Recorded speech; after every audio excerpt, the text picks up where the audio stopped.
ఇంతకుముందు మామూలుగా మీకు అంతకుముందు ఎలా పేరు ఉన్నా కానీ రీసెంట్గా అయితే నందమూరి తమ్మన్ గానే మీకు బాగా పాపులర్ అయిపోయింది.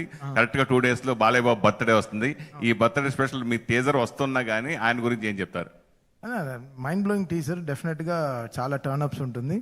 సో మా బావ గోపి అసలు మామూలుగా తీయలేదు. అంటే కాంతారా కెమెరామ్యాన్ వచ్చాడు గోపికి, సో కోతి కొబ్బరికాయకి దొరికినట్టు అనమాట. ఇంకా అసలు విజువల్గా చంపేశాడు, వేరే లెవెల్లో తీసుకెళ్లారు.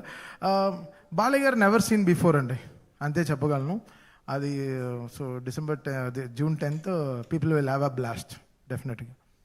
తమన్ అనే ఇప్పుడు రెహమాన్ గారు మళ్ళీ చాలా కాలం తర్వాత పెద్దతో రీఎంట్రీ ఇవ్వడం, సినిమా చాలా పెద్ద హిట్ అవ్వడం, ఆయన పాటలు బాగా మొత్తం జనబాహుళ్యంలోకి బాగా వెళ్ళడం, ఇవన్నీ మళ్ళీ రెహమాన్ గారు మీకు కాంపిటీషన్ అవుతారు అనే ఫీలింగ్ ఏదైనా ఉందా?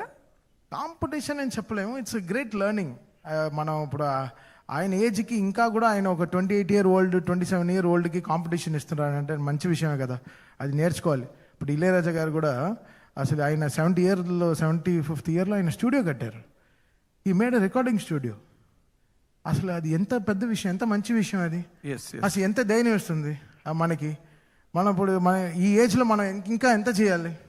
75 years అప్పుడు ఆయన స్టూడియో కడుతున్నారు, రికార్డింగ్ స్టూడియో కట్టారంటే అది హార్ట్ ఆఫ్ చెన్నైలో కోడంబాకల్లో ఆయన ఒక 3 story బిల్డింగ్ స్టూడియో కట్టారంటే ఆయనకి ఎంత నమ్మకం ఉండాలి లైఫ్లో, ఎంత బిలీవ్ చేయాలి ఆయన life. So it's all good, so we should take only good. So Rahman గారు ఈరోజు మాకు అది సక్సెస్ అవ్వాలని మేము అందరం ప్రే చేసుకున్నాం. డెఫినెట్గా ఆ చిక్రీ వచ్చినప్పుడే ఫిక్స్ అయిపోయాం, డెఫినెట్గా మ్యూజికలీ పెద్ద కొట్టారని.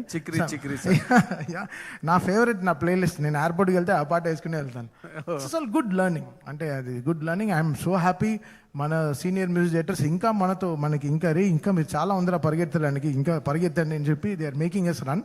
I'm very very happy, so happy. And Thaman పేరు